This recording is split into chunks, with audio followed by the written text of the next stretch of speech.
Proverbs 2. My child, listen to what I say, and treasure my commands. Tune your ears to wisdom, and concentrate on understanding. Cry out for insight. Ask for understanding. Search for them as you would for silver. Seek them like hidden treasures. Then you will understand what it means to fear the Lord, and you will gain knowledge of God. For the Lord grants wisdom. From his mouth come knowledge and understanding. He grants a treasure of common sense to the honest. He is a shield to those who walk in the integrity. He guards the paths of the just and protects those who are faithful to him. Then you will understand what is right, just, and fair, and you will find the right way to go. For the wisdom will enter your heart, and knowledge will fill you with joy. Wise choices will watch over you. Understanding will keep you safe. Wisdom will save you from evil people, from those whose words are twisted. Hi, this is Joe from Building Bridges Ministry. Welcome, and thank you for tuning in. We are continuing our walk into Proverbs. Last week we did Proverbs 1. Today we are stepping into Proverbs 2. As I was reading there, you can see God is asking us, God is asking us to search out wisdom, God's wisdom, as if it's a lost treasure. And how important it is to search out that lost treasure. If we would put half the effort in, the half an effort that we put in looking for frivolous stuff into searching for the wisdom of God, how much more happy would we be? How much more knowledge would we gain and know how to use that knowledge, right? I have an example of the search. This week I was doing tank changes on a canopy for the fire suppression cylinders. The wrench I was using to take the cylinder apart, I dropped it. I dropped it in behind the cylinders. And I proceeded to search and try to get this wrench, right? And so I first started loosening up the cylinder to see if I could spread them apart so I can get my hand in there.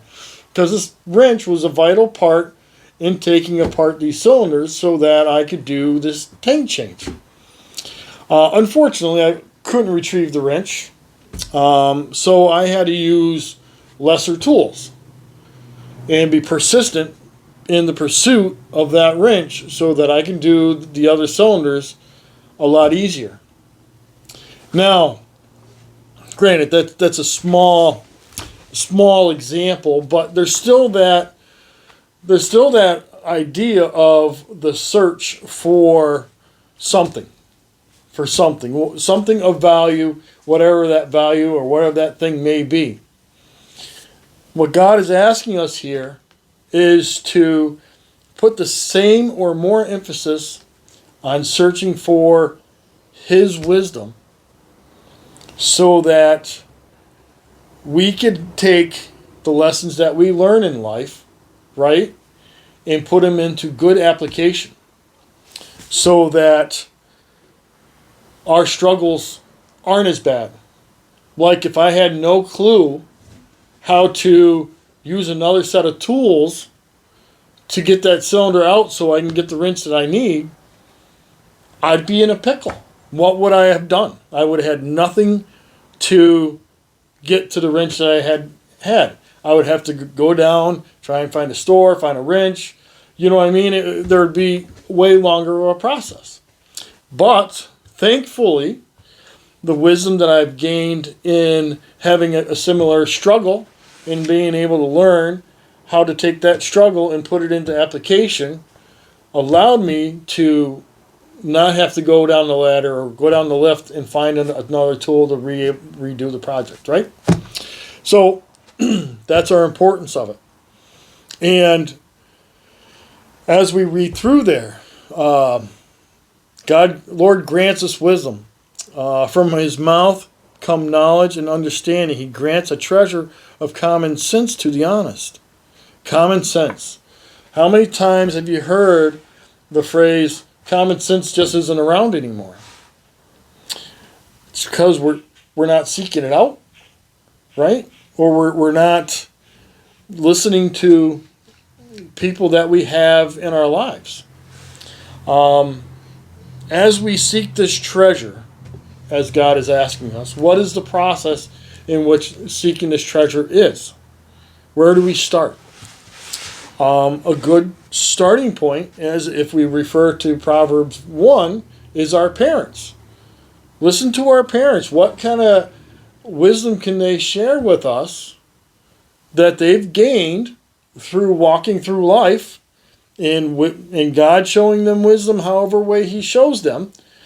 And, sometimes we learn things in bad situations and we learn things in good situations. It's what we do with those lessons, right?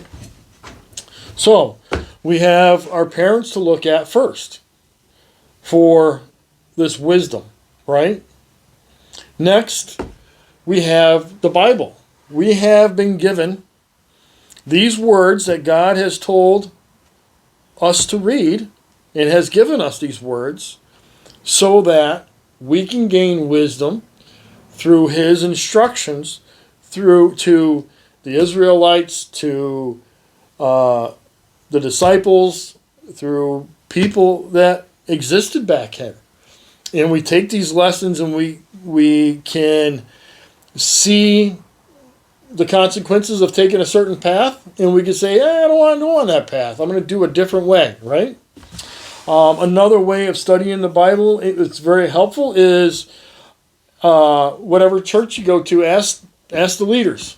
Ask them questions. If you're new to the Bible, ask them a lot of questions. Ask them what would be a good book to read first.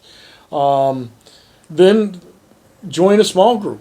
Small groups are awesome. I know I've preached that a few times in these videos, but make sure you get to a small group. Your leader is going to help guide you and show you how to study the Bible and give you insight and give you direction. And that's what we need in the process of learning God's Word. And the other thing that we have, and it's such a blessing, and that is Christ. Go to your Gospels and read them. See how Christ walked out this book in real life. I think that's one of the many great lessons that we can learn from Christ, is that He came to this earth as a little baby. He started as we did, a little baby, and went through the whole process of growing up to become a man. So He had all the same challenges that we all have gone through, and was able to conquer them by His faith in God, and that God was going to keep Him safe, right? So, here's the big question. Why don't we put the effort in seeking wisdom, God's wisdom, like we do seeking a buried treasure? It's really not as hard as you would think. This Bible is in many different languages. It's in many different variations. But it's still God's Word. And there's still going to be lessons to learn no matter what version you read. And there's plenty of pastors. There's plenty of Bible knowledge people that you can get in touch with that will help you. So seek them out. And really dive into this book and really study it. We are going to continue. I stopped at verse 12. We're going to continue 13 to 22. And this is the downside of not seeking wisdom. Okay? These men turn from the right way to walk down dark paths. They take pleasure in doing wrong, and they enjoy the twisted ways of evil. Their actions are crooked, and their ways are wrong.